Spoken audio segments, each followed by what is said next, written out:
Yeah, the world's in a weird place. It really is. It really Yeah. is.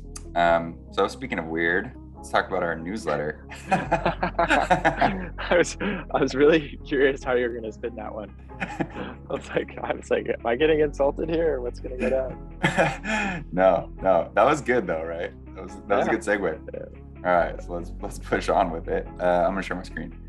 Transitional phrases. If your English teacher would be so proud.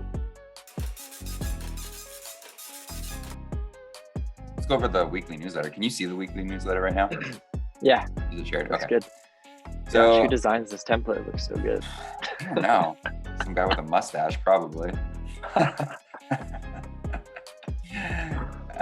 So anyway, I woke up this morning, or the morning that we were writing this newsletter, and I was walking. I was on my morning walk, drinking some cold brew. Beautiful morning here, nice crisp air. And I was listening to this podcast, and he was talking about the apocalypse, and it was a very uplifting podcast. But he was talking about like our innate yearning as human beings for the apocalypse. And I just thought, this is exactly what crypto Twitter is right now. And this is what markets are in general, or just market analysts are in general, because you're always a genius, if you can call a crash, right? But someone who's the eternal optimist gets called naive. And like you can call a crash for like 10 years. And then when it finally happens in year 10, you could say, oh, I told you so, but you left out the 10 years before, right? Yeah. So that kind of, and I'm also, like, to put this in a little more perspective, I'm also kind of a film buff. I love films. I always love movies and TV. Yeah. So I was just thinking about like 70s films and their cynicism and the apocalyptic nature of these really cool old 70s films that I used to like.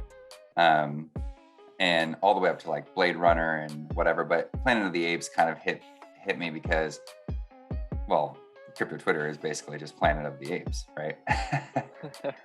So I wrote this little blurb on it, and it was kind of out of nowhere, honestly. Like I didn't plan to write this, but I was just ranting like I am right now.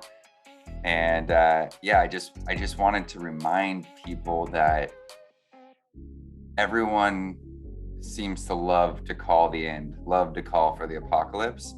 But if you look back through history, and I actually just had a conversation with this about an hour ago with someone, if you look back through history, crashes tend to not last that long. Recessions tend to not last that long historically right now. I mean, if you look back at the Depression, I was looking at it, and it goes sideways, right? After the big crash, there was like, a couple spikes, and there's about 12 years in there of like sideways movement of up and down and up and down. And if you would have been trading, you would have got chopped up. But had you, more than likely, but had you just stayed in the market and forgot about it, you would have came out all right over the course of your lifetime. Had you been young in that time period, like, if you're like 70 years old or 80 years old, things might have been different. But being that we're probably talking to a lot of people who are around our age, and we have another 30 years, 40 years, 50 years of work left in us, really. I guess what I'm trying to say is that we need to look at the longer term picture, right?